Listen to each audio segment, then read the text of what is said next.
So thank you so much for being here. We are really excited about the turnout today.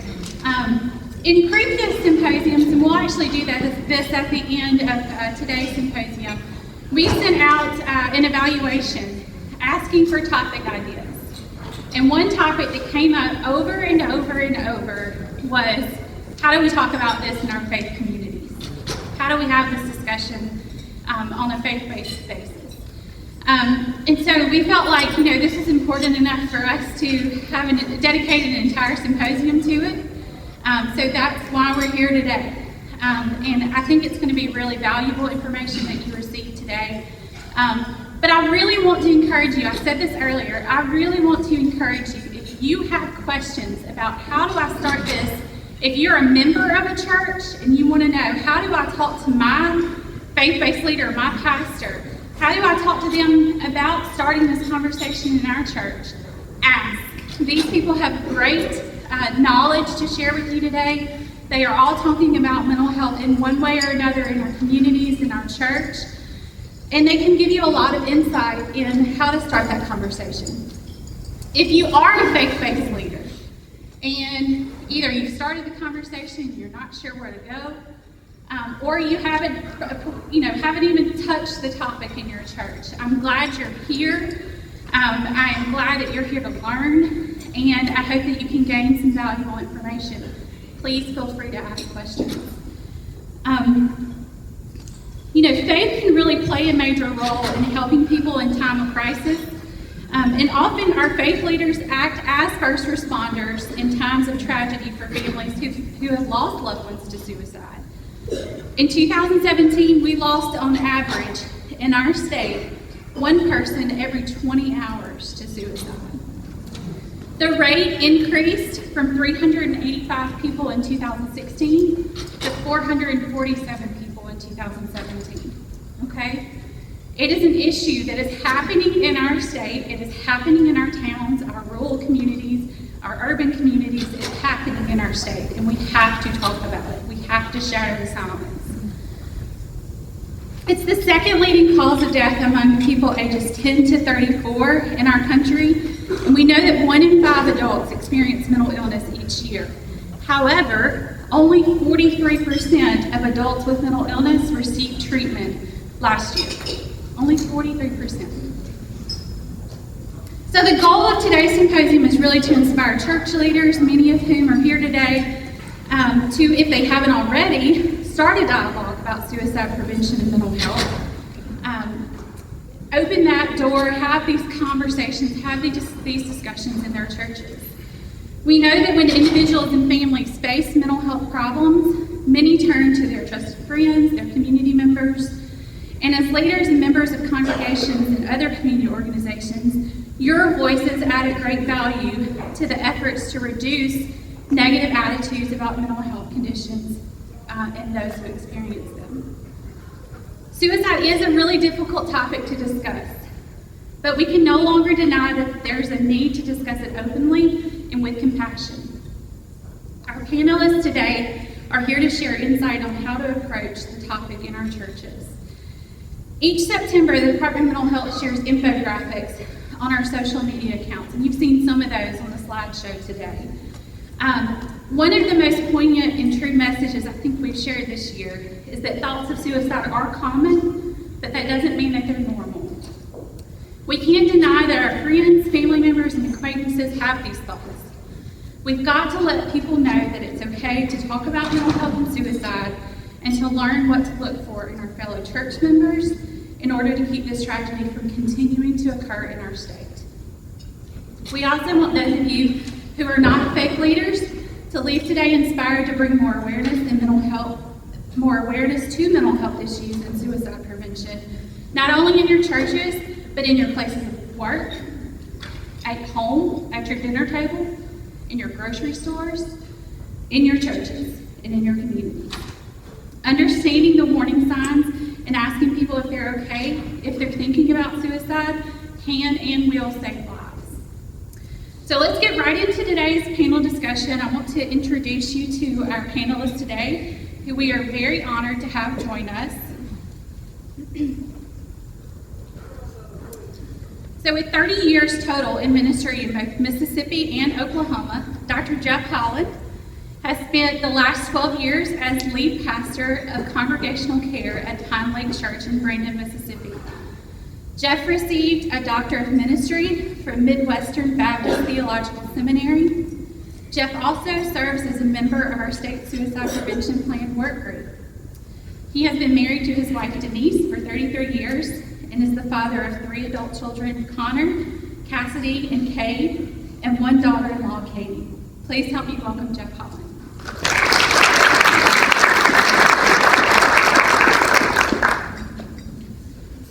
Pastor Stan Johnson is the assistant pastor and marriage and family counselor at New Horizon International Church in Jackson. After graduating from high school in Vidalia, Georgia, Pastor Stan enlisted in the United States Air Force, where he served on active duty for 25 years.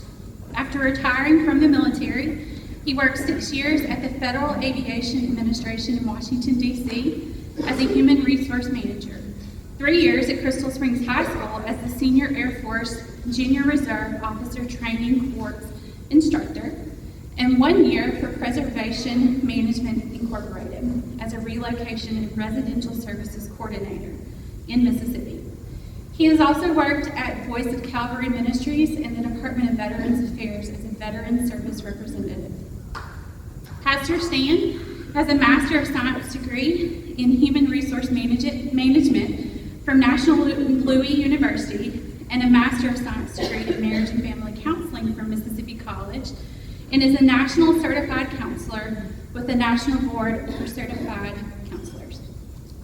Pastor Stan and his wife, Minister Bonnie, conduct couple-to-couple counseling at New Horizon Church. They have been married for 35 years and have 4 children and 7 grandchildren. Please help me welcome Pastor Stan Johnson.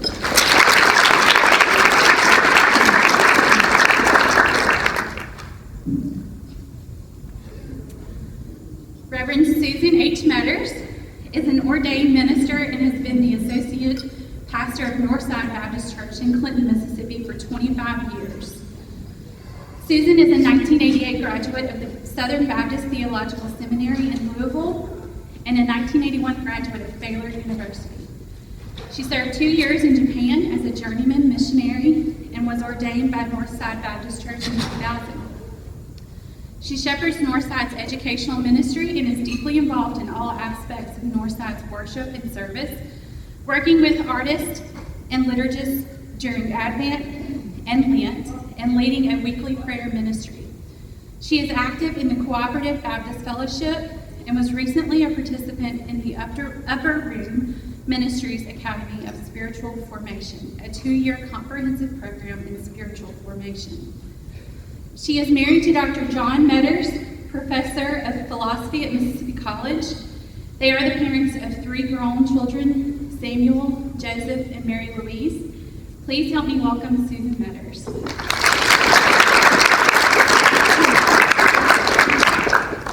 Dr. Brad Smith serves as Belhaven University's Provost and Vice President of Academic Affairs.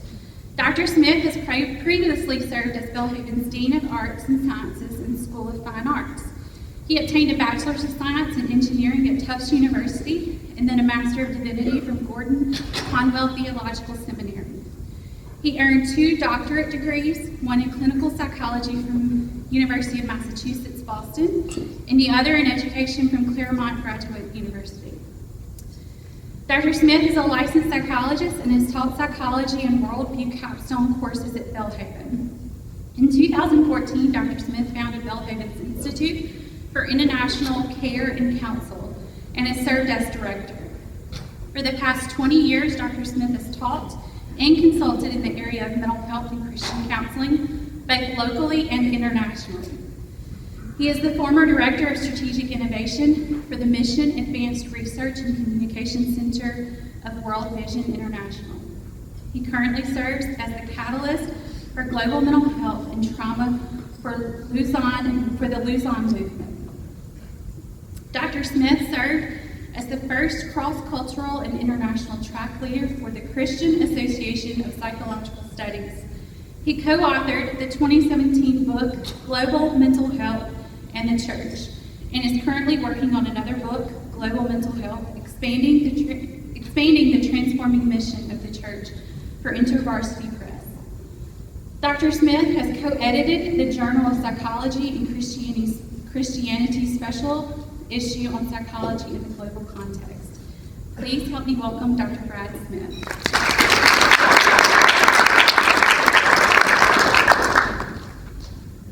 And our last panelist with us here today, who I got to sit by at lunch, which is very exciting. Pastor Tonya Ware is the executive pastor of the church Triumphant Global and the creator and host of the only Saturday Success Church nationwide. Tonya has touched hundreds of thousands of lives through her service, leadership, and music. In addition, Tonya Ware is managing partner with the Success House, a firm that provides success training, master classes, mastermind groups, and one-on-one success coaching, mentoring, and sponsorship to individuals and entrepreneurs statewide. For more than 12 years, Tonya focused her attention on her career as benefits and retirement planner for a Fortune 500 company. For her expert knowledge and successful career, she was named a member of the top 40 under 40 Mississippi business professionals. Known as Pastor Tonya by her peers, she is a role model for servant leadership. Her passion for social change is evident by her work with Leadership Greater Jackson, Youth Leadership Jackson, the Greater Jackson Chamber, Women for Progress, and more. She was honored with the Change Champion Award in May of 2019 from NAMI, Mississippi, in recognition of her work in stomping out the stigma of mental illness. Tonya is married to Bishop A.D. Ware and is the mother to daughters Wisdom Noel and Wealth Joy. Please help me welcome Pastor Tonya Ware.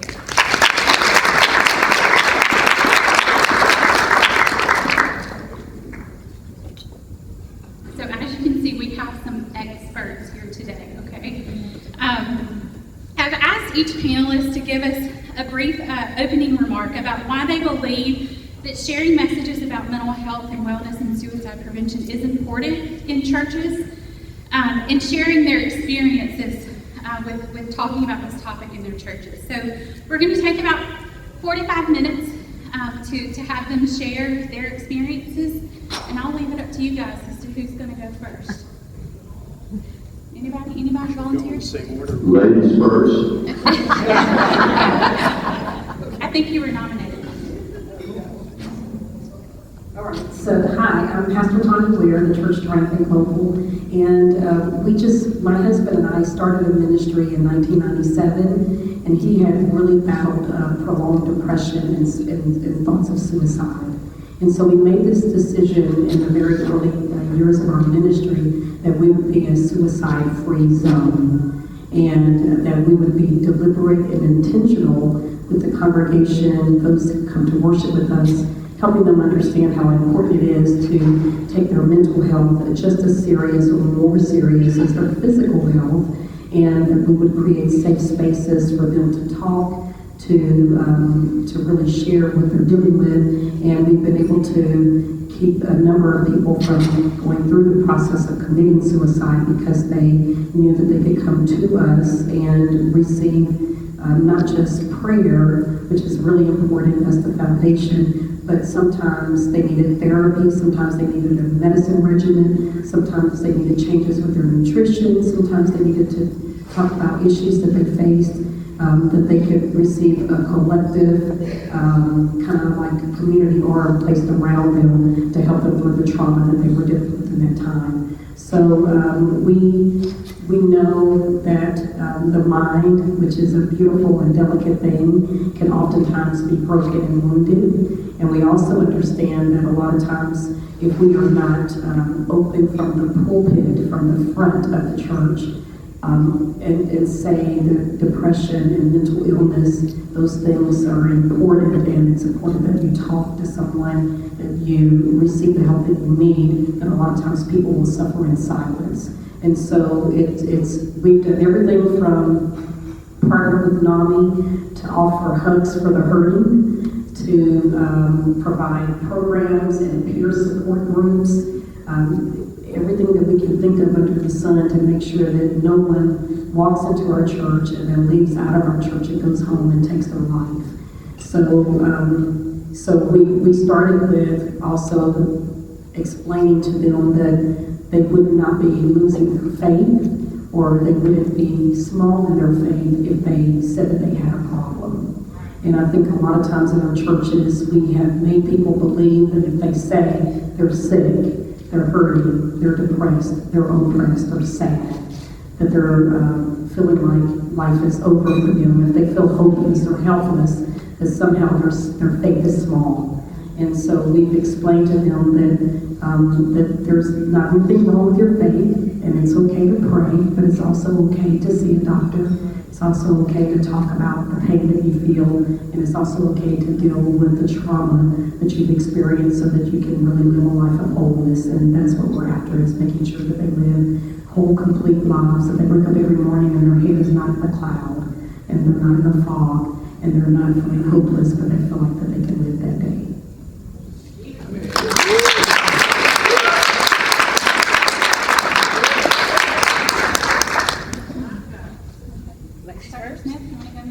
I thought we were going to leave. Well, we can do ladies first. Yes,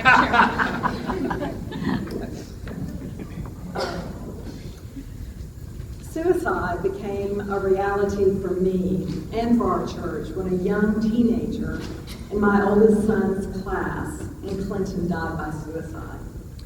The second of three, and actually before that class finished, graduated, there would be 5. She and her family had been members of our church. I knew her from when she was a young girl, and she was a delight. She was bright, mischievous, loving, helpful, kind. She and her family were active in our church. I witnessed her baptism, and I loved her and her family. I considered her mother a friend, not just a church member. What I didn't know was how much she was suffering, and honestly, beyond praying for her and commiserating from time to time with her mother about our children and the challenges of adolescence, I didn't know how to help her or her family. She was getting professional help for her anxiety and depression. She had loving and attentive parents and many, many friends. I will never forget that day, getting the news and rushing to their home, as so many of their friends did, to be with that family. I remember the deep shock and the deep feeling of not being able to breathe right that first week.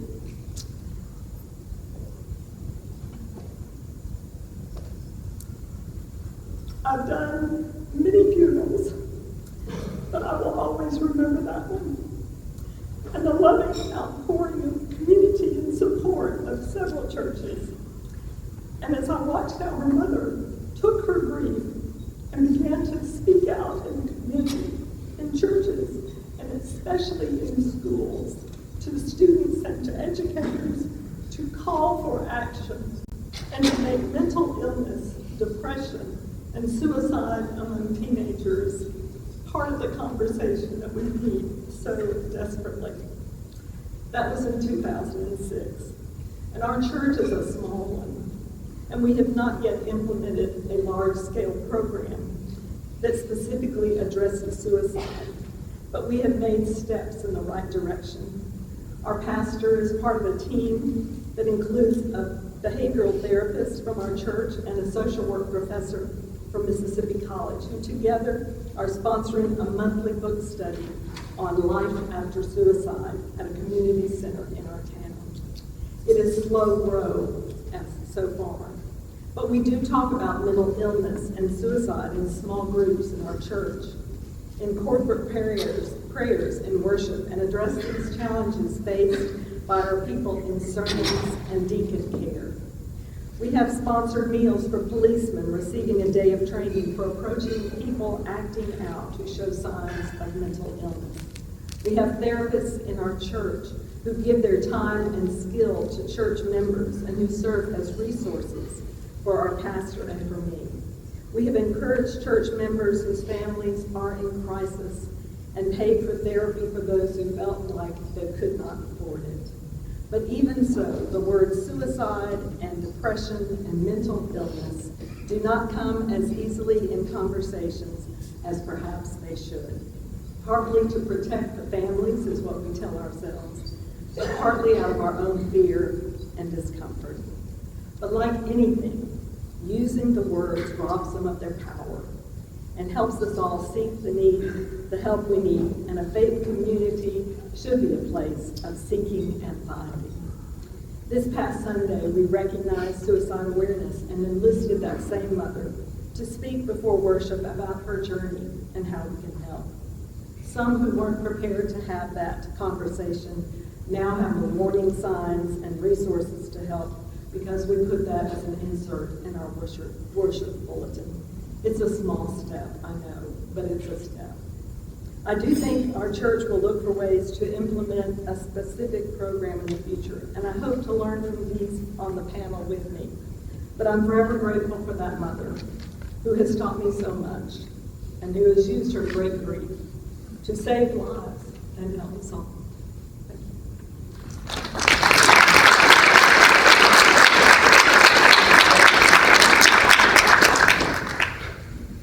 I say we go to this side of the table. What do you think?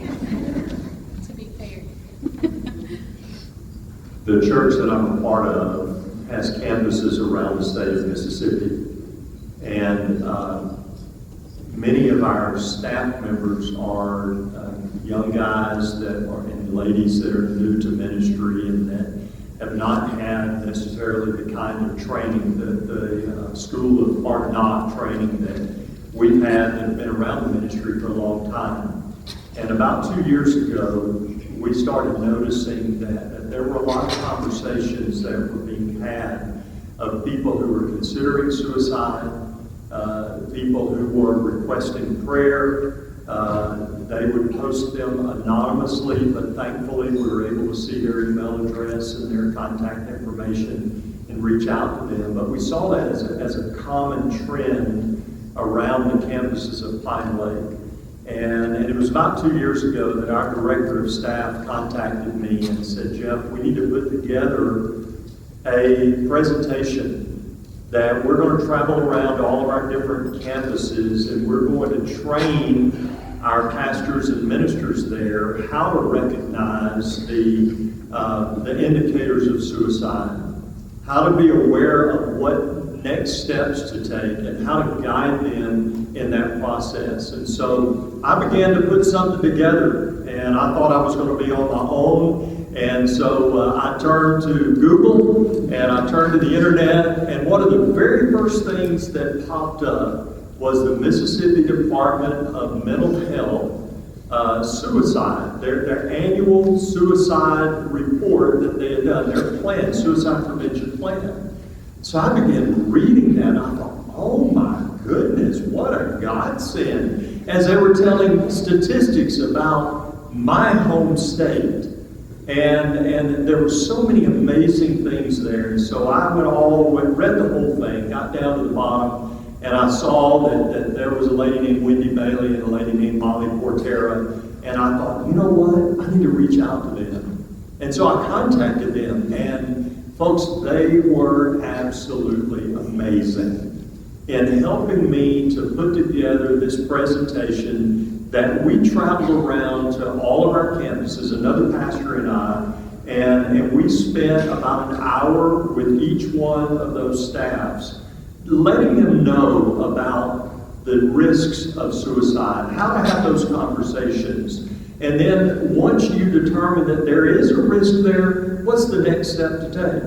And so it was amazing as those pastors were just soaking up the information that we were sharing with them. And then as I developed that relationship better with Molly and Wendy, they invited me to come and be a part of the suicide prevention work group. And I joined about this time last year.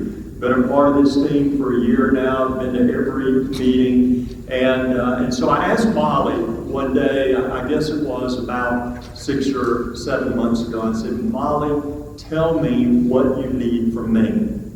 Molly said two things. She didn't beat around the bush. She said, I need you to speak at our symposium. I said, okay, I got it. And she said, number 2, I need you to host a Train the Trainer, Shatter the Silence presentation at Pinelake Church. And I said, you got it.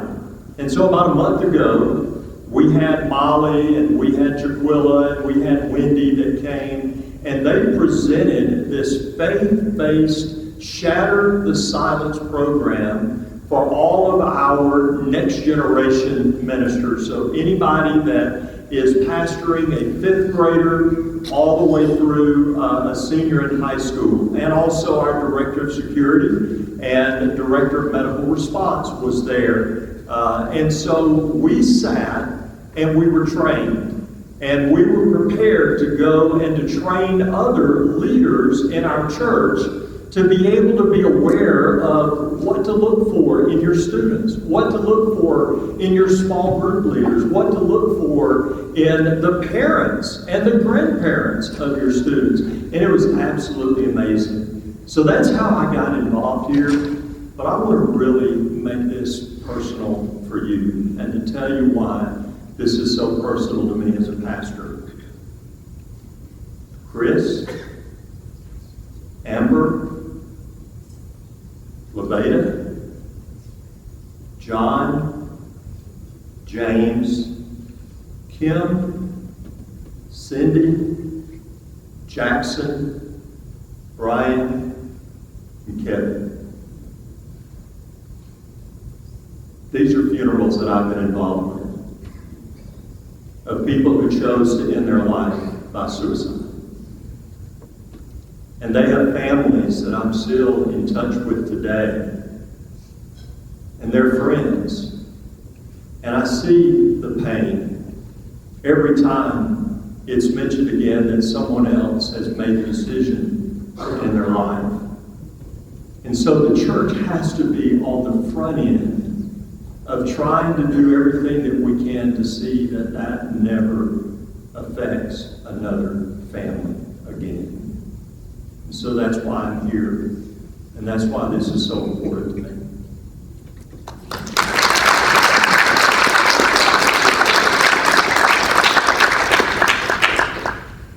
Good afternoon. I'm truly humbled to be here today on this panel discussion. And as I was thinking about what to say this morning, this afternoon, I prepared some remarks, but I'm here also for personal reason also. Because being in the marriage ministry field, understand the importance of healthy relationships. And there is a direct connection I've noticed between a person's mental health and the healthy relationships. About 2 years ago, a young man came to office on Monday afternoon, 24 years old. Not a member of the church, but we don't charge for counseling if you're a low income person. It's Pastor Stanley having some marital problems. We talked about an hour about his salvation, about his church experiences. So won't you come back next week, you and your wife, let's have some counseling sessions. Oh yeah, that's a great idea. But then the next few days, I heard he committed suicide. Had a profound effect on me personally. I didn't know the young man, but his mother came to me the following week in tears, talking about his son and done. But as I was contemplating and thinking about, the symposium, those type of things, the church sometimes takes for granted the importance of healthy relationships. Because we are relational ministry, but sometimes we focus on fundraisers and focus on the bottom line of the budget, and we forget about the most important relationship with God, with others, and with yourself. So I'm here today because I don't want to see another person take his or her life because of the unhealthy, unhappy relationship. And the church must be on the front lines of being professional listeners. Because we have the capacity church, a parachurch over. And connected with that, we've heard it in the panel, I've heard it around the table, many of us are aware of it, and that's why we're here today. And by the way, I'm thrilled to be here, and this is just a remarkable group that is gathered today. So this is so encouraging in terms of a critical mass in the state of Mississippi to make a difference. So there's the personal dimension of suicide, but as we think about how to make a difference in this area, we can also think about this from a public health perspective, which is the bigger picture of looking at all of the causes and potential ways of preventing suicide. When Molly speaks about the numbers in the state, she's talking from a public health perspective, which is what I want to talk about and link that with the role of faith-based congregations as I speak for a couple minutes. And I want to say that the greatest potential resource that we have in the state to address mental health problems and to prevent suicide are faith communities, by far. Why would I say that? For one reason is the presence of faith communities around the state. That there are, and the count is changing every day, but there are more than 5,000 congregations throughout the state of Mississippi. Those are scattered in 300 cities, towns, and villages and hamlets throughout the state. By the way, you can tell I'm not from Mississippi, but I've been visiting those cities, towns, and hamlets, and I've been doing mental health first aid training. So there is the presence of faith communities around the state. And what is the essence of those communities? The role that they can play. If somebody had to design the perfect kind of organization or group that could address the issue of mental health problems and stigma and suicide, faith-based communities at their best, and I'll get to what it looks like when they're not at their best, but faith-based communities are really the perfect group to contribute to the solution. Why do I say that? First of all, faith-based communities provide a safe place to deal with serious life issues. The first person that many people in faith communities call when they face a life crisis or are in pain is their pastor or somebody from the church. Church leaders are on the front line. The second reason is that congregations at their best, whether it's large churches like where Jeff is at Pinelake, or small churches like where I am in West Jackson, a church plant called Common Ground with the 40 people that gather every Sunday, through small groups and connections, that connectedness is so important in terms of mental health and preventing suicide. Churches can provide support, emotional support, spiritual support, and practical support. Mental health problems have been called by Amy Simpson the no casserole disease in churches. Somebody has a heart attack, somebody has cancer, somebody breaks a leg, the church rallies around them to provide practical resources like casseroles, which I find play a major role in the cuisine in Mississippi, especially in churches, especially in Baptist churches. Can you say that? But the practical and ways that churches and congregations can provide support is tremendously important. Another dimension is the educational role that churches can play, churches and congregations.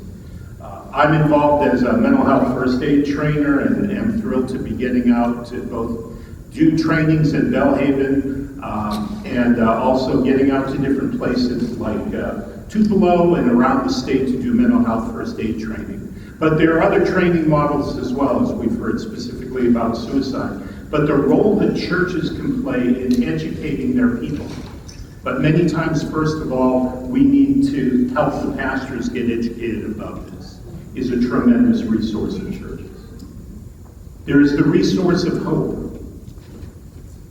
In my first clinical work, I volunteered for the Los Angeles Suicide Prevention Center hotline in Holland, and spoke on the night shift, night after night, with people who were contemplating suicide. And I realized in those conversations that the highest risk for those people who were contemplating killing themselves was when all hope was gone. And faith-based communities provide hope to their people. And finally, a source of healing that faith-based communities can provide emotional, spiritual, and contribute to physical healing as well. So faith-based communities can be part of the solution, or they can be part of the problem. Ooh. Wow. Here we go. We know that good sermons that address the theology and the reality and are informed around issues of mental health problems and suicide, we know that those sermons stop stigma, one of the major problems that we face. On the other hand, we know, according to a major survey, that 66% of clergy mentioned mental health in a sermon one time a year, or never, ever, or rarely. And so the missing voice of clergy in this conversation is a tremendous challenge. And we know in some churches more than others that the pastor is considered the leading voice and the kind of defining gatekeeper for how people think about different issues. And then there is the issue of what is said in sermons and by pastors and by teachers. And back in 2016, at Belhaven University, our institute did a qualitative research study in the city of Jackson, where we had 7 focus groups and talked to about 66 clergy people and mental health professionals from different churches. And the number one issue that we found from that study, the number one need that we found for faith-based congregations, was what was called the search for clarity. A lack of understanding in terms of how to think about mental health, what it entails, and how to communicate that to others. And it's this lack of clarity, descriptions teasing out what was really being dealt with. Is it physical? Is it emotional? Is it demonic? Is it spiritual? What other factors may play a part? As participants sought to clarify their ideas around what mental health was and how it affected church life, some participants told their own stories and gave examples. But this lack of clarity is what provides the breeding ground for really damaging, toxic thinking about mental health problems and suicide, that I'm sure we'll talk about more today. In one survey among pastors, more than half of the around half of the pastors believe that mental illness could be remedied by Bible study and prayer alone by itself. Would we say the same thing about diabetes? Would we say the same thing about cancer? Would we say the same thing about heart disease? The good news from the study we did was that churches are doing a lot. There is and perhaps evidenced by the number of people we're seeing in this room, that there is a growing movement towards churches being more involved in these issues through education and through prevention. And also, very, very important, churches can serve their people by providing good referral sources where they can get more help. Thanks very much. All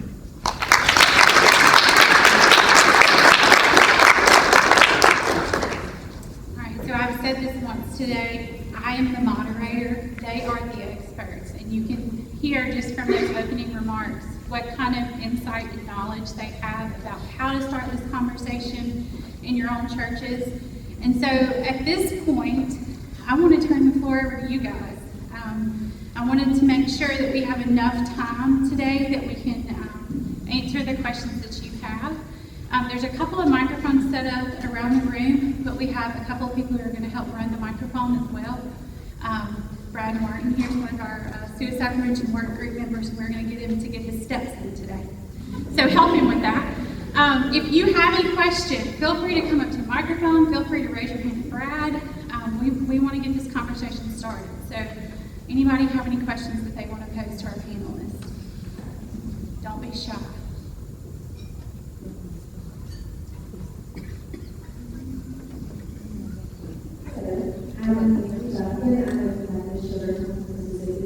One of my questions is, as church leaders, what would you say is the biggest misconception that you face in the church about mental health and about suicide? Misconceptions. Okay, so some of the misconceptions we found in our own church were that it was something that they had to, people would come to us eventually and they would say, but I didn't know I could talk about at church. I didn't know I could talk about the fact that I was depressed or was feeling suicidal in church. So what we had to do was our small group work was not very impactful until we, from the pulpit, started to say over and over and over that mental health is just as important as physical health. And if you break a bone, if you break your leg, you should go to the doctor and have it set and treated, and you should receive medication for it, and pray, and stay off the land, and watch, that no one else bumps it again. And if you feel that you're hearing voices or you're having conversations in your mind that lead you down a path of darkness, if you're feeling prolonged sadness, we had to give examples from the pulpit and say, if you're dealing with these things, you should also see a doctor and you should be treated, and there should be a plan of care and possibly medicine maybe needed or helpful, and there's prayer, and there's family support, peer support, so on and so forth. So the biggest misconception that we found prior to really talking about this as leaders was that people felt like they couldn't say anything about being depressed or that they were suicidal within the church. Once we started talking about how important mental health was and is from the front, on Sunday morning, then our small group work became more impactful because small groups help you settle yesterday, right? So we would be dealing with a case with a person contemplating suicide because they had been molested. And we'd be dealing with someone else contemplating suicide because of their fear of failure. And we'll be talking to someone else contemplating suicide because they never had a mother that nurtured them. So all of their reasons were different for feeling hopeless and feeling like life was not worth living. But until we said on a Sunday morning over and over and over and over, you matter. You mean more to us than this church, than this building, than a budget, than the 2 worship songs we're going to sing, and the rest of the sermon we're going to preach. You matter. You're important. The world needs you. And if you're hurting, do not leave this building. We would literally say, do not leave this building if you're in pain. Find someone, and we had ministers that went to the Belhaven training, and we would have them stand, just pull them aside and tell them that you're hurting, and let us help you. And a big part of that really impacted our small groups, and then in our small groups, our leaders were trained to notice certain signs and to just provide friendly conversation to make sure that people did not leave and suffer in silence. And so that made a huge difference with dealing with the misconception. I think back to when I was first becoming a pastor back in the mid-'80s. It was not talked about. Pastors didn't struggle, or at least we didn't talk about it. We didn't address things like this from the pulpit. That was the case for about the first 15, 20 years. But for about the last 15 years, I've been amazed at the transition that has occurred in the churches that I have been a part of. And I went back and I looked and the question was, what misconceptions do you feel like there are?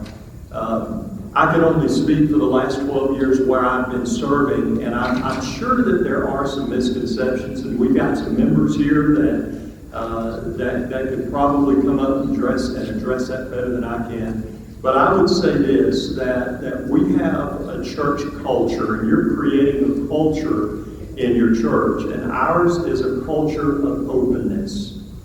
We hear from our senior pastor all the time, it's okay to not be okay. But it's not okay to stay that way. And so we're going to help you to get some help. So seek us out, let us know. And I went back and I looked at the sermons that I've heard our pastor preach over the last 10 to 12 years. And one of the first statements I heard him say was, you are not alone and you are not a loser if you battle depression. It's coming from the pulpit. This is a pastor that has shared openly about family struggles that they have had in going down the journey of depression. And so I believe it begins with your senior pastor. It begins with the one that's preaching, the one that's teaching. The more open he is to talk about it, then the more open your congregation is going to be able to admit that they're struggling and to be able to ask for help. Some of the sermons that we've had were a series called Deal With It that dealt directly with depression, disappointments, doubts, brokenness, soul care. One of the sermon series was weird because normal doesn't work. The struggle is real. Finding rest in the midst of your struggle. God's faithfulness in the dark places when life breaks bad. And the way that we approach that at Pinelake is we have a lot of small group. We're a small group culture church. And so after our pastor preaches one of these messages on Sunday morning, then our small group has a curriculum that we've developed around that theme. And they take it into their homes. They take it into the restaurants where they're meeting together. And they begin to have a candid discussion about this. And so I'm telling you from the experience of a pastor that went for years that pastors did not talk about these things to now, there seems to be, at least in the churches that I'm familiar with, a much greater openness and a willingness to be able to talk about it. And therefore people are coming forward that are saying, help me, I'm struggling. And I'm very, very thankful for that.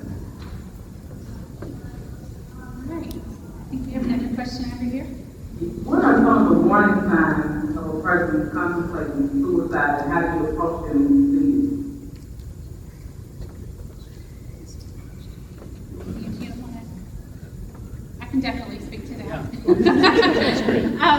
So, as far as warning signs go, we definitely know there's a lot of risk factors that put people more at risk for suicide. So things like a history of mental illness, a previous suicide attempt. Those are things that put people more at risk for suicide to occur. In terms of warning signs, if you notice that someone maybe is isolating more than usual, they've had a sudden change from maybe someone who's normally sort of a more depressed state, and then suddenly they become very happy. That's definitely a warning sign that we sometimes miss because we think, oh, they're doing better. Things are good, they're doing better. But really that means that the person could have made up their mind to go ahead and go through a suicide.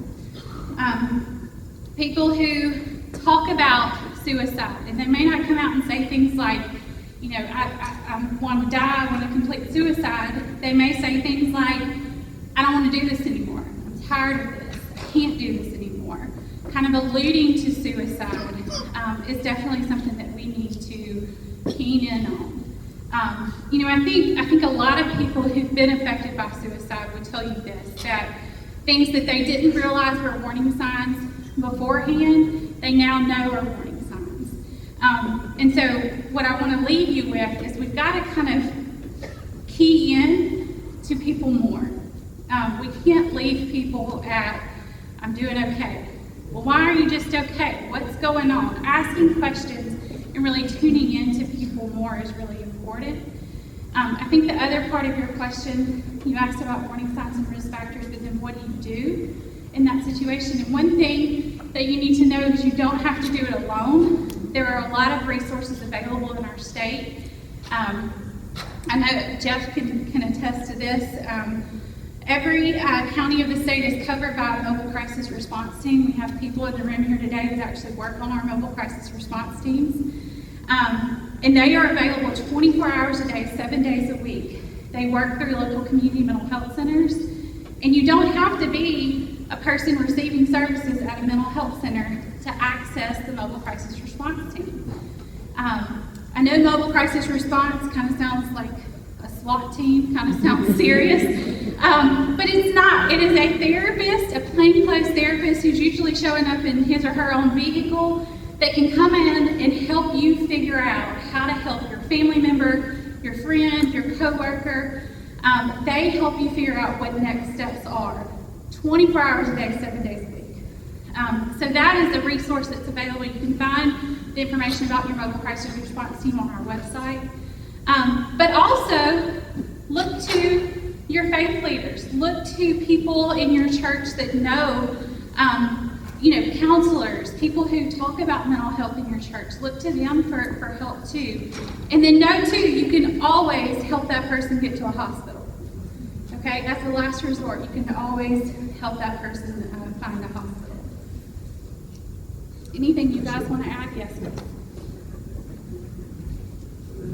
Perhaps the greatest gift we can give to another human being is if we think that they may be contemplating killing themselves. But even if we're not sure, because we can never be sure, but the greatest gift can be to ask them the simple question, are you thinking about killing yourself? It's a tough question to ask. It doesn't come naturally to our lips. It's something in mental health first aid we have people practice saying, just to have it come out. But to do that, to ask them that question, first of all, we need to know that that will not increase the chances that they will kill themselves. That will not happen. So it will not cause harm to do so. And most people in my work as a psychologist, when I've asked that question, very seldom did they say, were they angry with me or insulted? And most of the time, if the answer was no, the answer was no, but thank you so much for having the courage to ask. So with all of the things that Molly said, that may be the first step in helping someone is to ask them that question. Any other questions from the audience? Is what type of strategies would the presenter say for talking to your pastor about? Thank you. So my question is, from the panel you have, what specific strategies would you give us in order to have a discussion with your pastor about talking about mental health from the pulpit? As some of you know, we have a component at my church. However, I think that there is a fear of asking the pastor to actually talk about it. So what strategies would you give us to have a discussion with the pastor?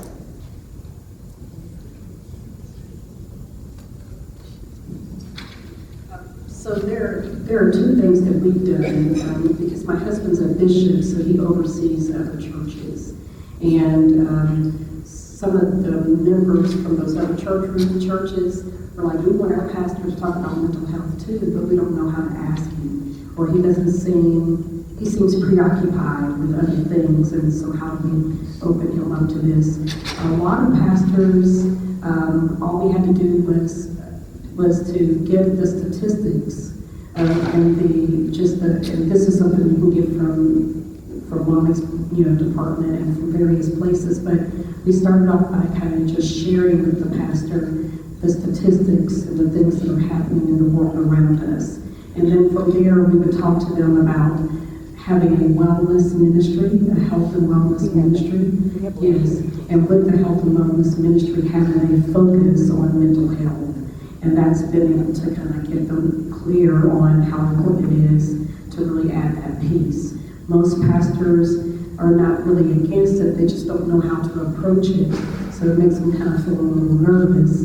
They don't want to say the wrong thing, but when you arm yourself with all the statistics, all the research that's already out there, and then you say we want our congregation to be to have a great mental health, and we want this wellness ministry or health and wellness ministry to include an aspect of mental health, then that's worked really well for churches that we talk to. Also, we partner a lot with NAMI, Mississippi, who came to our church without a cost and held a peer support group program. And what we had to do was create, kind of like Planet Fitness has that judgment-free zone thing. We had to create within our church cultures this judgment-free zone. And so if a person says that they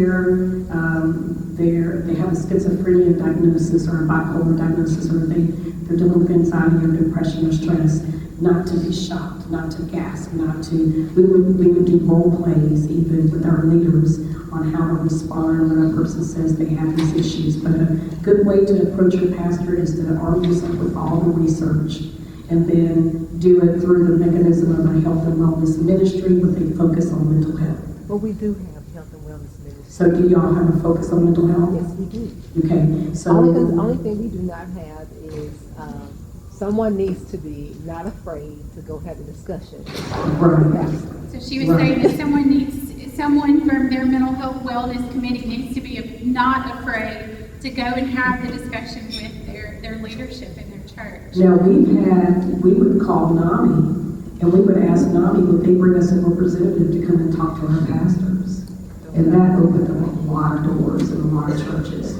Because it's one thing hearing it from a parishioner, and it's another thing when they hear it from someone that works in that field. When they come and they say, this is what's happening, and we need your support as a church to help us get through this problem, this issue. So we've had NAMI come and speak on a Sunday morning and talk about mental health, and then ask them to do a call to action for the church. I would say also as a pastor that I'm very interested in knowing what's going on in my congregation. And so as a result of that, I'm watching, and when people begin to come to me and they say, hey, I'm struggling with anxiety, or I have this overwhelming fear, or I'm having thoughts of suicide, or I'm battling depression, or whatever struggle they're facing, when a pastor hears that and he hears it more and more, he knows that's an area that he needs to ask God, how do you want me to address this? And so stories, I agree with my sister down there. Statistics are great. Stories with names are great too. And when people come forward and they say, I'm struggling with this, can you help me? Then I think that you'll get the ear of your pastor, because he's your shepherd, your under shepherd, and he cares for the flock. And we're charged with that responsibility to do so. So then he's going to be more willing, I think, to be able to step in and say, yeah, let's take a look at that. Great question, though. I guess Pastor Weir and Dr. Holland kind of touched on it a little bit, but I just wanted to say, how would you gauge the faith-based community to collaborate more with community organizations like NAMI, like the Department of Mental Health? Because I think as a church in a long-time church, we're going to have uncles that are pastors that, so accustomed to going out into the community, but not always receptive to allow the community to come in. So how would you address that, within the faith-based community? That's my question. Yeah. I would say that God has gifted and called people to the counseling ministry. He's given them unique skills. And my job as a pastor is to get to know personally those resources that are out there, because I know my limitations. And I will be the first one to tell you, unlike my brother here, I am not a counselor. I'll be your pastor. I'll love you. I'll pray for you. The Holy Spirit is a counselor, but it's important for me to get to know two people, funeral directors and counselors, personally, because I want to know that they're going to care for the people that I refer to them. And so we've developed counseling partners that we work with. We have trusted resources that we can refer you to. But to have that relationship is very, very important that we do that. And the elephant in the room is, I know it's always, well, the Mississippi Department of Mental Health, that's the government. And you don't want to invite the government in. I've not found that to be the case. And there are tremendous resources that they have that we need in the church. God has called us. Every good and perfect gift comes from above. And this brother right here who devotes his time to working with couples to strengthen marriage relationships, he's a good and perfect gift. And I thank God for that ministry that he has. And so we as a church have to be willing and ready to say, come in, help us, help us. Yes, please. I just want to make a comment which I think addresses both of the last two questions. And one of that is, the comment I want to make is that for many people, the term mental health or mental illness does not resonate in a positive way. I remember having a focus group with pastors, and one pastor said, Brad, I'm really excited about this, but we've got more important pastors, he explained to me. I knew already, but pastors have so many issues and people coming to advocate for different issues. We've got homelessness, we've got unemployment, we've got family problems. And none of those issues are as, in the words, as salient and as easy to picture as a mental health problem. So what I've realized in communicating with pastors and others, that I need to help them connect the dots. That the leading reason why people miss work and are not productive is depression, mental health issues. Those folks, the homeless folks that come to our church and are hearing voices and so on and acting in unusual ways, mental health problem.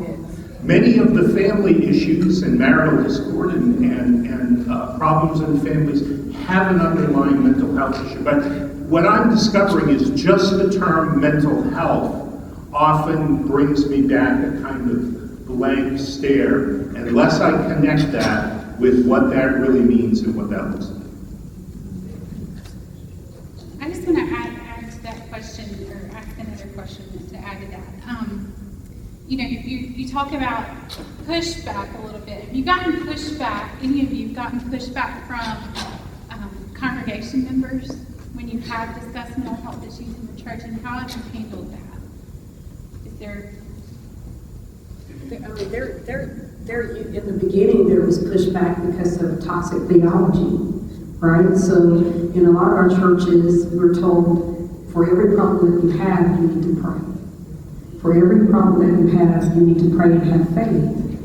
And every problem that you have, you need to pray and have faith and be quiet about it. So in the early years, when we started to really talk about the importance of having the mind, body, soul, and spirit, having a healthy mind, will, emotion, intellect, and imagination. And some of the older members of our church were like, I think you're going to open up a can of worms, talking about this, and then how we're going to deal with all of these issues. And that was our segue to talk about all of the outside organizations that have been uniquely funded and gifted to help us with this issue. And so there's always going to be some pushback because, as he stated, there's misunderstanding, lack of understanding, and then some people that don't want to understand. And change is hard for people, especially if you're in a traditional type of church. But one of the ways that we got past that was we added in, as Jeff said, stories. We said, we have a family in our church that's dealing with this, and the underlying issue is mental health. And we want them to be whole. We owe it to them as a part of this congregation to give them all the resources we can so that they can be whole. And that's how we were able to get past it, was to focus them more on the wholeness of the congregation and everyone walking in health, as opposed to us being divided over the issue because of things that we don't understand. So I would just add to that, sometimes the ones that push back, there's fear there of not being listened to. I think they're not just critical of what you set out to do, but I think they need to be listened to as well and see what's going on there, because more than likely there's some issue or some history or some story that they have as well. We've got a question in the back. Oh, sorry. Okay, when she said pushback and you asked the question, and he's probably going to give me, Dwayne Nelson over at the Department of Mental Health. A part of our church, what we have a youth conference every year. And our pastor is really, we've been blessed, he's open to it. When I brought up in our small group meeting, what topics we need for our children, I said we need to talk about suicide. Some of the members, and they're not always old, oh no, we can't do that, you're going to make the kids kill themselves. Absolutely not. So me being, anybody know me, when I believe in something, I'm going to stand firm on it. I said, we're going to have this, and I can assure you, well, you're going to have to be the one to go to the pastor. For sure, I could call right then, because this is something I knew, and the reason why I was so adamant about it, at that time my son was 15, 16, we did football practice, and he was telling me, no, I had to tell him a classmate had committed suicide, completed suicide. And his words was to me, Mom, he's been dealing with depression since we was in elementary and middle school. And as a parent, that kind of threw me because my child knows somebody dealing with something, but he had no outlet. But Dwayne did come to our church during the youth conference, did a fantastic job, and it was just like, it was the quietest, most serious subject that we had during the conference until one of the children got up and said, this was me. I thought about it. And you guys, when I tell y'all, it was like the glass just broke and the conversation opened up. So if we can bring it to our children, as Pastor said, this is our safe haven. We need to, our kids need to be able to come to us and say, look, we got a problem at church, or something's going on, Miss Christine, can we talk to you, can I call you? I found a lot of calls from kids just, I guess they thought it was a mean thing until they figured out that they could talk to me. But we gotta make ourselves open to our children, and I think when we bring suicide to like a youth conference, right in the middle of the kids, back before school starts, a lot of times to save our children. Absolutely. I think that we've got a question over here. I'm going to get to you. Can you raise your hand so Brad will know where to come? Thank you. It's a good time for me to mention that the Department of Mental Health, and Jeff mentioned this in his opening, we have a program called Shadow the Silence. You've probably seen it on the screen rotating. But we can come out into schools. We can come to churches. And we can talk to kids about suicide. We started by talking about mental health awareness. Talking about mental health is just as important as your physical health. And then we transition to talking about risk factors and warning signs and how to help a friend. And throughout, we make sure to reinforce the importance of telling a trusted adult. So if that's something you're interested in, if you want to bring that to your church, we can definitely help with that, and you guys can reach out to us to get information about that. Okay, question in the back. Hey. My question is, how do we encourage employers to push mental health awareness in the workplace?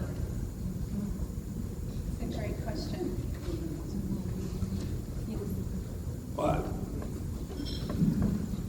My answer is short in that I've said it once in a different context, but isn't it a really powerful statistic in terms of the relationship between absenteeism and mental health problems? And so employers understand money and budget really well, and the cost in the U.S. per year in terms of missed wages and lack of productivity in the workplace is about $54 billion a year. And so one of the ways is to, I think with mental health, we need to find clever ways to communicate. And one of the ways is to be able to talk the economic part of it, as well as the compassion part of it. You guys may have seen there was an op-ed a couple of weeks ago in the paper. I just want to tell you this real quick. That said, he basically was saying, we talk about having a mental health day or taking a mental health day, like one day is going to help fix the problem. So, you're right, we need to change the way we think about it in our workplaces as well, not only our churches and our communities. And I think a lot of that comes from you all as employees, talking with your leadership in your work areas too about kind of mental health awareness and what it means. All right, I think I saw a hand back here. Yes. Oh, sorry. I'm not following my tracker very well. We'll come to you in a second. Great idea. My question would be, do we have the numbers for leaders that are struggling with depression themselves, and could that be the reason why they don't necessarily the congregation? Sure. That is a great question. And one thing I wanted to ask y'all is our faith leaders here, besides day to day what they see in their own lives, looking at what happens in their congregation. So yes, can you talk about self-care and what that looks like? Interesting. So someone that I care about very deeply shared with me that she was struggling with some anxiety. And so I had been reading a great book that had been recommended to me that was called Finding Quiet. And it's a journey of one man who is a born-again Christ follower who was struggling with panic and anxiety. And yet when she began to read that book, and it referred to general anxiety as a mental illness, she put the book down and she said, wait a minute, I don't have a mental illness. And so for us, we have to overcome the stigma that's associated. And I think if we could rename that, there's just something that just doesn't sit well with that term. I know that it's a widely accepted term. Maybe y'all know of a different term to use to refer to that, but I think that that's one area there. But as far as self-care, when I read in the New Testament, I see that Jesus never avoided a mess. Jesus he got right up into the middle of the messes that people were experiencing in life. But Jesus himself knew when to pull apart. Jesus knew when to get alone by himself to a solitary place. And that's what we have to do. We have to separate ourselves.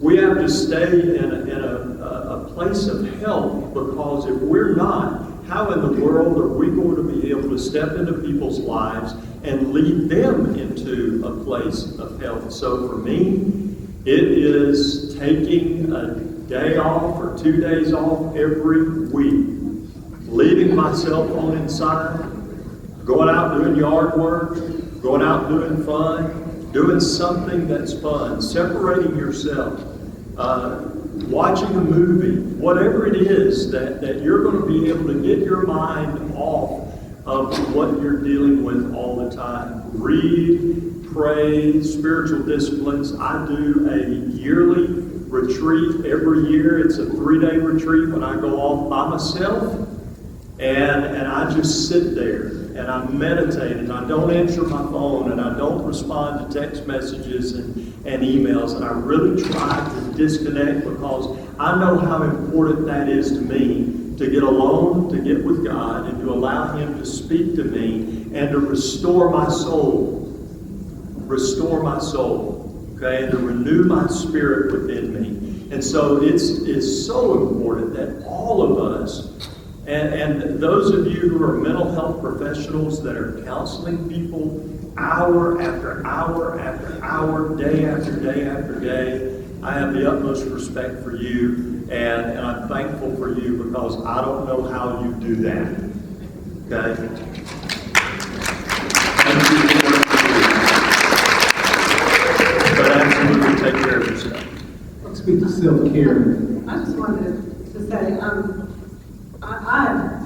gone to a counselor myself. I mean, there are times when what you're taking care of can feel heavy, and I've gone to a counselor and gotten the help that I need. So I'm not reluctant to say that to my congregation, that they need that.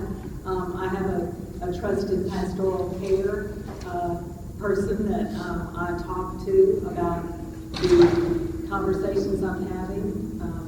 They're a person who, honors that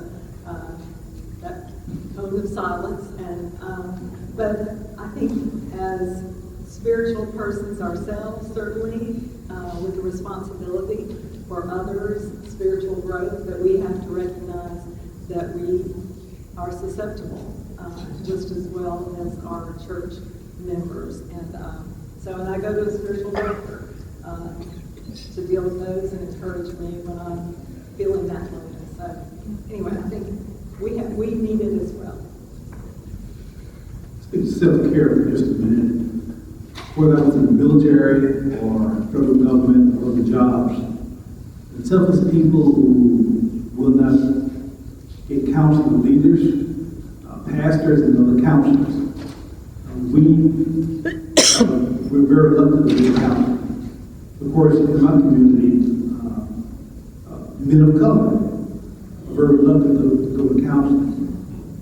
But what I've noticed, sometimes sitting across from another male looks like them, they're more open to talk about concerns they're having. So for self-care, I've noticed talking, listening is key to receiving therapy for yourself. Of course, as brothers quote scriptures, the Bible says laughter is like good medicine. So I really like to laugh. We've been hear about those Raymond or Kings and Queens. We watch shows later, I get to laugh, because that's therapy for me. It's getting a good laugh. Absolutely. All right, we've got a question over here on this side of the ring.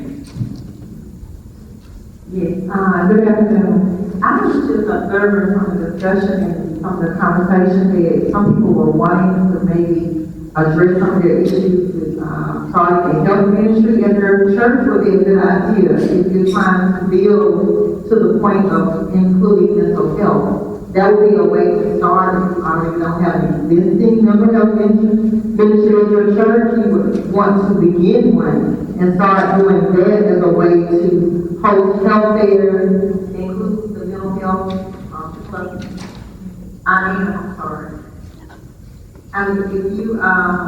If you include the health fairs, there's a mental health aspect of it.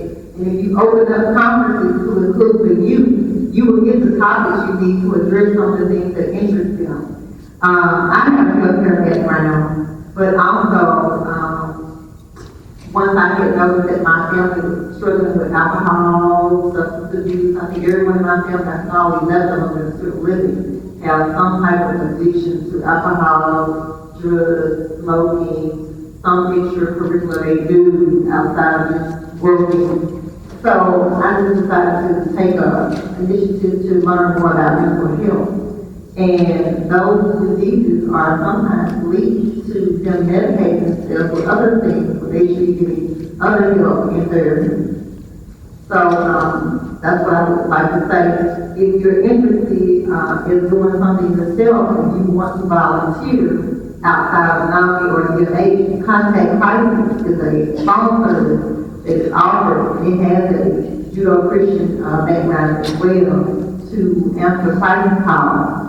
And they're doing a training with our participants. And it ends, I guess, this month. And it's a 4-week, every Saturday, 8-5 training. And you get the 40 hours and it's called Contact Crisis. And you would get the hours to actually serve as a volunteer if you're interested in serving in any capacity to address suicide, mental health, any person that needs resources and stuff like that. Thank you so much for sharing that resource. We have time for one more question. And this is for the panel. Once you brought into your church some training, how has this helped your youth and your middle-aged and older adults come forward? That was the first part of it, financial thing. And would they be more responsive to calling, training, or getting together is taking care of myself? So the question is, once you've brought in into that. Well, I think ours is brand new, so we've just brought in Shatter the Silence, so we're yet to see what that's going to look like. But I know from our student ministry staff, I can speak directly to them about them. They are addressing mental health issues all along the way. They're talking about struggles. They're bringing it up in short snippets, 5 minutes, 10 minutes, bringing it up, saying, hey, if you're struggling with one of these things, come to me and talk to me about it. And so I think them approaching it is important for sure. But as far as we've just started that training program, and so maybe next year we'll tell you how that's going. It's going really well for us in the sense that it's been just over 10 years that we've been partnering with NAMI. And so we kind of have created a culture now that's so strong as it relates to mental health and seen it as important that when new people come into our church, they kind of just get into that vibe. And you're talking, I was raised being a black woman, raised by a black mama. My dad thought prayer cured everything, and my mom thought Sprite cured everything. So, if you had a headache, maybe take some Sprite and go to bed. You had a heartache, drink some Sprite and go to bed. So, I'm all the way from that culture where no one talked about it and where everything was done for Sprite and prayer to really having recently, last year, my sister passed with breast cancer. She was only 49 years old. And my father, who turns 85 at the end of this week, sunk into a very deep depression. She was the one child out of 10 that called him every morning. And I had never in my life seen my dad be sad. And he became he was really overcome with grief to the point where we started to really be concerned about his health, his physical health, because of course, if a person is depressed for an extended period of time, it does impact the health. And if a person is sick, physically sick, for a long time, it does cause depression. It's all linked. And but we have this culture where we are so open about it that he at 85 years old, and then we had like a 15-year-old just walk to the altar one Sunday and say, I'm depressed, can you help me? And it's because we have created this culture that says, you matter.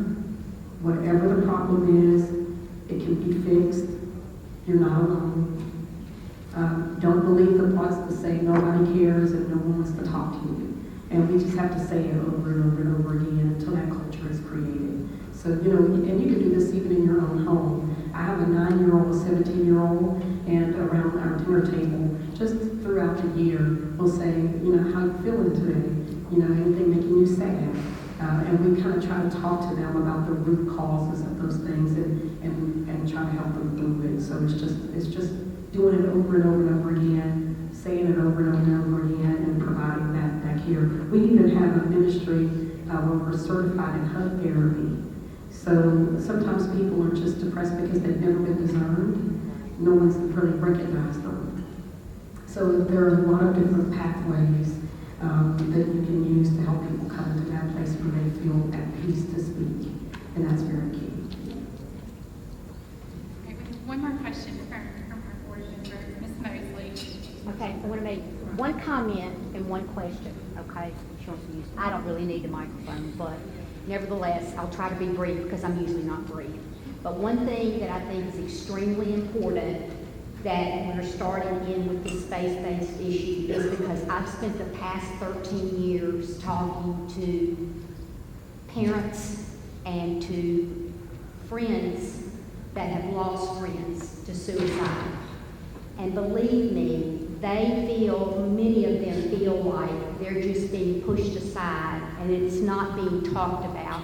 And what that message relays is it's not okay to feel bad. And so they are eager to know why and what to do because so many of them are suffering themselves because we live in a very stressful world. I mean, even I work with kids and I see them come in kindergarten and they're already experiencing anxiety. So we need to be willing as adults and as Christians to talk about this to our kids and say it's okay. I remember when I was growing up, Southern Baptist, my mother put the fear of God in me about drinking alcohol. And I thought that if I had one sip of alcohol, I was surely going to die or go to hell or both. So, you know, these kids want to know. They are eager to know. My question is, okay, we have 5 of you sitting here, and you represent 5 different organizations.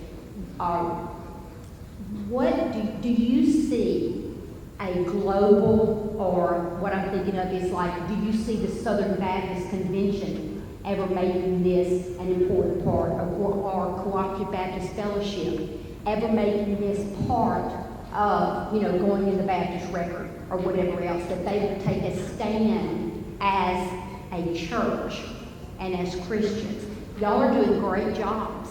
But we have a lot of people, I will tell you, the churches that I have gone to and said, may I please come speak to your youth? And I was told no, which breaks my heart.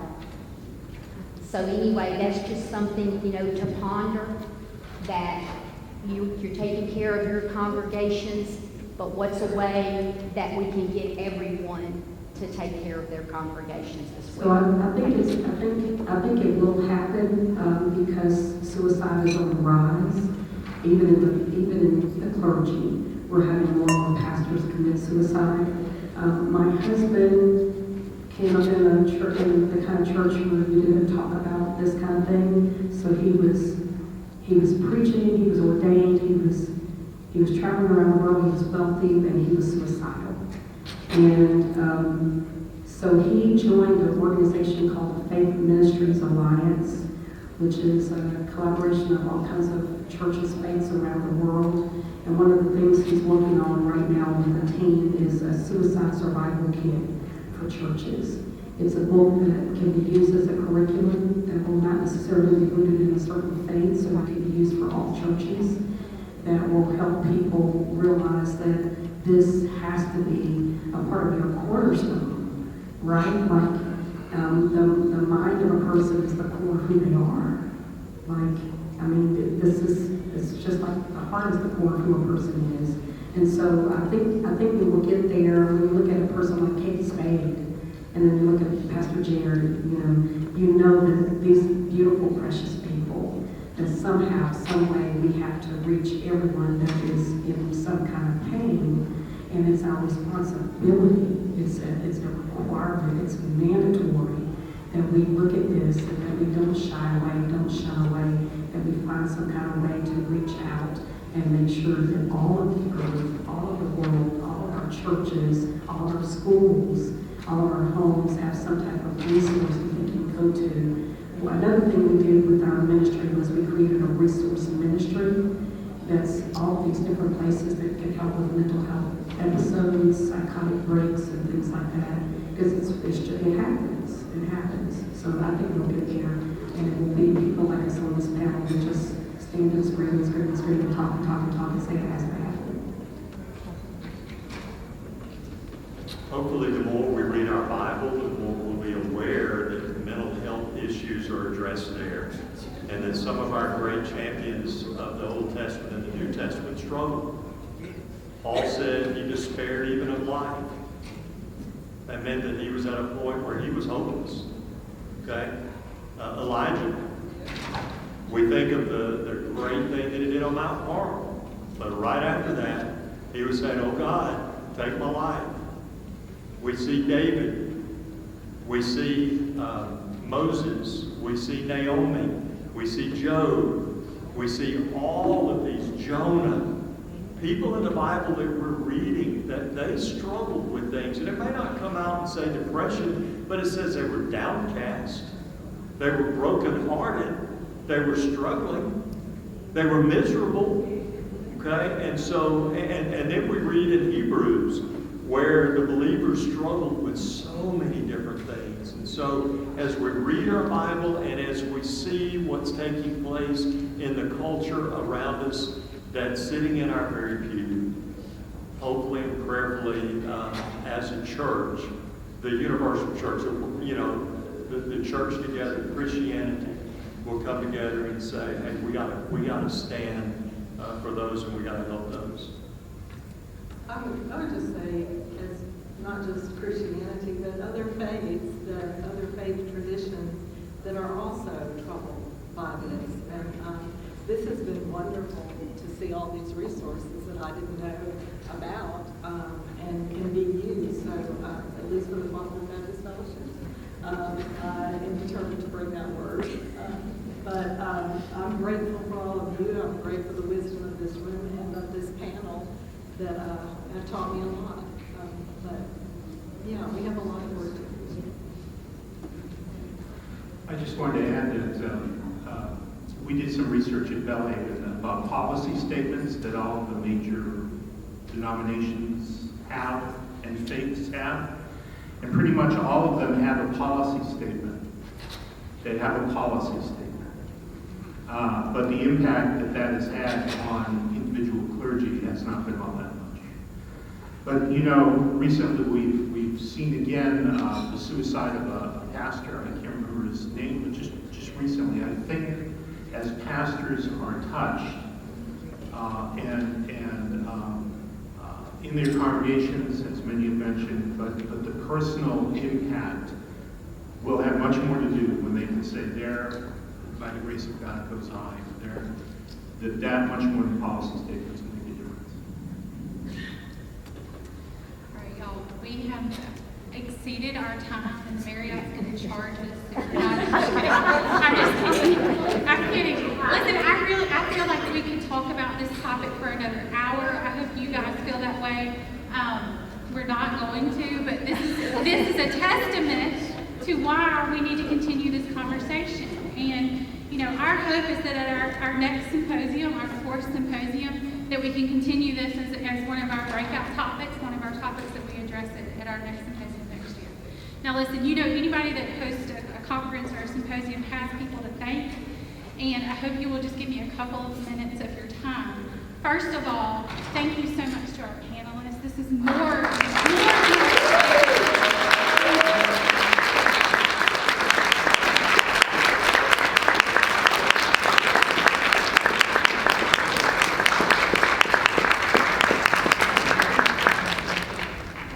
They deserve so much more than that. That was a wonderful, wonderful, beautiful presentation.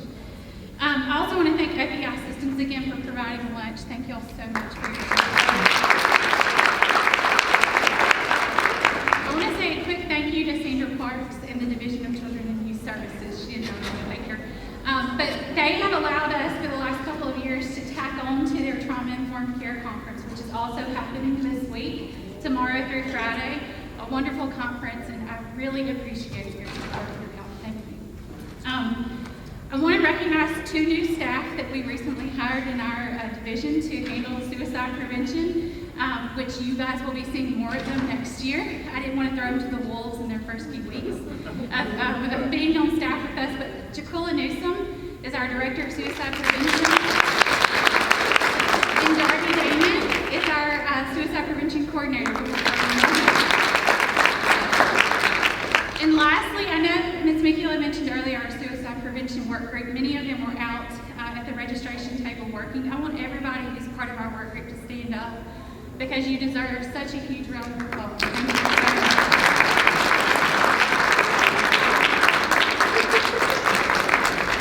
We have an honorary member here as well.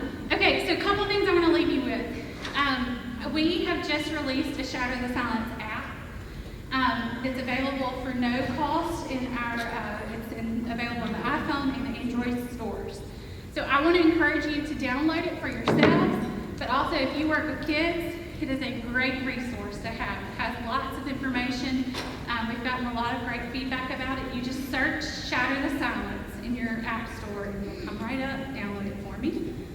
I also want to direct your attention, Jeff mentioned earlier our suicide prevention plan. We've just released our new one for fiscal year 20 to 22. So please look at our website, Department of Mental Health's website, to read more about what the Suicide Prevention Work Group and the Department of Mental Health is working toward as far as suicide prevention goes in our state. I also want to remind you that you're going to receive an evaluation. I think I made it sound like you were going to receive it today. You're not. It's going to be next week when we send you an evaluation to ask what you thought about today. And we want your positive, or not positive feedback, we want your true feedback. Hopefully some of it will be positive. But we want your feedback about how was today, what do you want to see in the future. That's where we get ideas about what we're going to do for our next symposium. So everyone will get that. Please answer it honestly. And lastly, my number one biggest thank you is to y'all for coming today. Very nice. So thank you so much for being here. And we're dismissed. Thank you so much, y'all.